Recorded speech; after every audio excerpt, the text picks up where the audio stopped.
Peter Obi has crossed the line. And whatever came to Peter Obi, he should take it. It was very clear. Now, in your second video on Arise TV, you were trying to damage control. Now, why I have decided to make a response to you is because you are from Delta State. You be my brother from Delta State. And do you know why it's so painful? Especially people from South and Southeast. Why this is so painful is that at the end of the day, they use us to fight ourselves. Well, since you have decided to become a stooge of the cabal to threaten Peter Obi, saying that he has crossed the line and whatever comes to Peter Obi, he should take it. That is an unadulterated threat. Put it any way you want. If anybody from the Obidient camp had made the same threat using the same words, I am sure such a person would have been in Kirikiri by now. I am sure the DSS would have swooped in on such a person and would have arrested him. And so let me tell you something.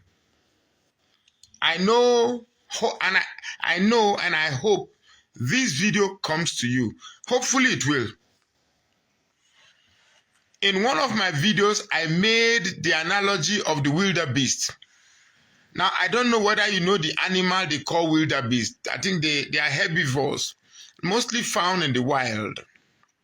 In that video, I said that the wildebeest, they migrate once in a year when the pasture from one side of the river has become overgrazed.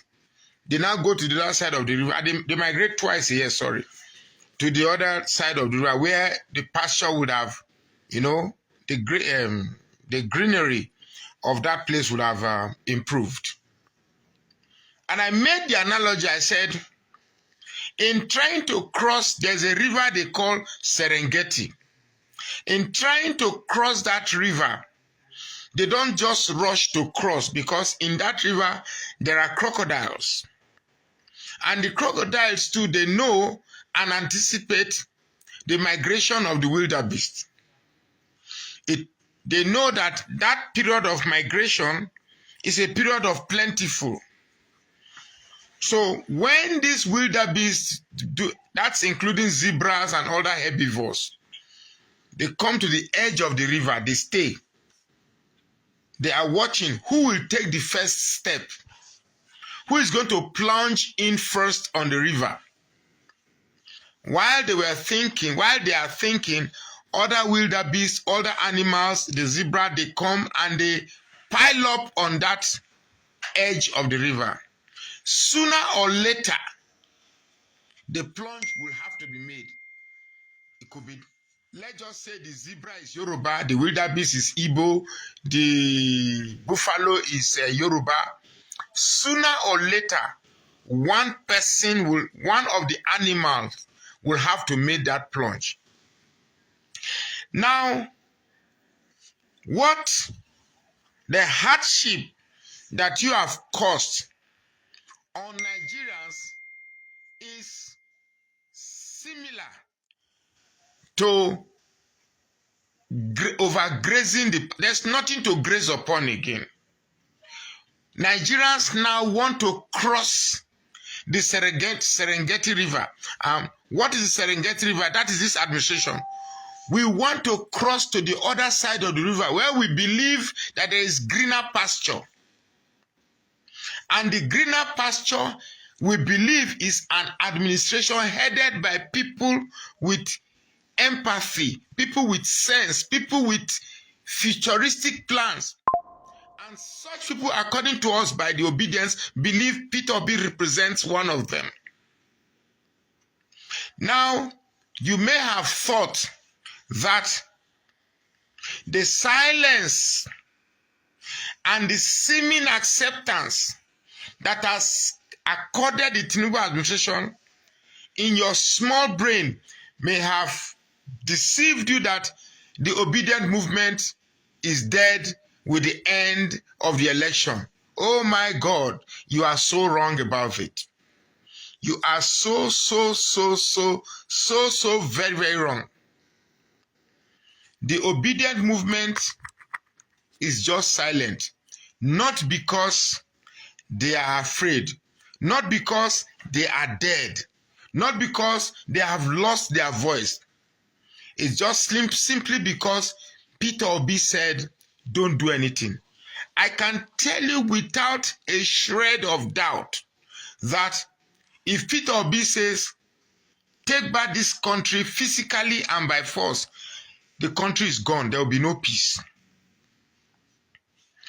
I think in your small mind of the little things that you are getting from this draconian, devilish, hydra-headed, monstrous administration, you thought it was free to say whatever you want to say. You thought the Obidient voice is no longer in existence, and therefore you could come and reverberate some nonsense and trash that Peter Obi has crossed the line. Oh, my brother, you are so wrong. You are so wrong. I can assure you without a shred of doubt that you cannot do Peter Obi anything. If you think you are that strong, pick Peter Obi. Just if you want to test, the resolve of the Obidient movement, pick Peter Obi. I dare you. Pick Peter Obi. I dare you. That is even too far. I'm even daring you to pick me, that I've said on this account that I said, look, since it's a trade of threats, I'm daring you to pick Peter Obi. Touch Peter Obi. Just touch him. It's not just about mouthing or talking or shouting.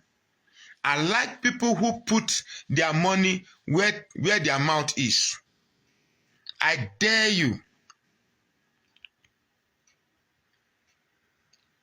We, the Obedients, are silent because no blood of Nigerian is worth our political ambition. It's not worth it. Because we want to save Nigeria and Nigerians. So it is not worth losing one soul. If a better Nigeria must come, it must include every soul. But if you must push us to the edge of the Serengeti river, sorry, let me take that again. If you must push us to the Serengeti river, and somebody makes a plunge, I can assure you that we will definitely cross to the other end of the river. And no amount of guns, no amount of arrests, no amount of threats, intimidation, blackmail will stop the surge. And that surge will come not because we decided, but because you pushed us to make that plunge. You are my brother. I just quickly went through your biography on social media. I just saw that you are from Delta State. I didn't know what part of Delta State. I don't know where Morka is from. But as I see your face, so I did suspect say you be Urobo Isoko. So why would we are the ones feeding this country. We are the ones feeding this country. Yet, those who feed from us use us to fight ourselves.